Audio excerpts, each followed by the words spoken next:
আসন্ন রাজ্য সম্মেলনকে কেন্দ্র করে শুক্রবার বিশালগড়ের একটি বেসরকারি প্রেক্ষাগৃহে ত্রিপুরা জার্নালিস্ট ইউনিয়নের সিপাহীজলা জেলা কমিটি এবং সোনামুড়া ও বিশালগড় মহকুমা কমিটি গঠনের লক্ষ্যে এক গুরুত্বপূর্ণ সভা অনুষ্ঠিত হয়।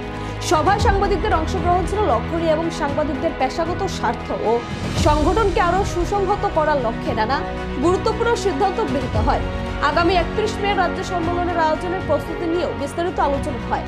সিপাহীজলা জেলা চতুর্থ সম্মেলনে উপস্থিত ছিলেন ত্রিপুরা জার্নালিস্ট ইউনিয়নের রাজ্য কমিটির সম্পাদক সন্তোষ গোপ, রাজ্য কমিটির সদস্য অভিষেক সাহা, মেহবুব আলম, উদয়ন চৌধুরী সহ নেতৃত্বরা। সম্মেলন শেষে 9 জনের জেলা কমিটির গঠিত হয়। সভাপতি তাজুল ইসলাম, সম্পাদক টুটন চৌধুরী, সোনামুড়া মহকুমা কমিটির সভাপতি অমিত দত্ত, সম্পাদক এলিয়াস হোসেন, বিশালগড় মহকুমা কমিটির সভাপতি মান্নান হক, সম্পাদক গৌতম ঘোষ নির্বাচিত হন। আগামী 31 মে আগরতলা রাজ্য সম্মেলনের সমস্ত সদস্যদের উপস্থিত থাকার আহ্বান রাখেন নেতৃত্বরা।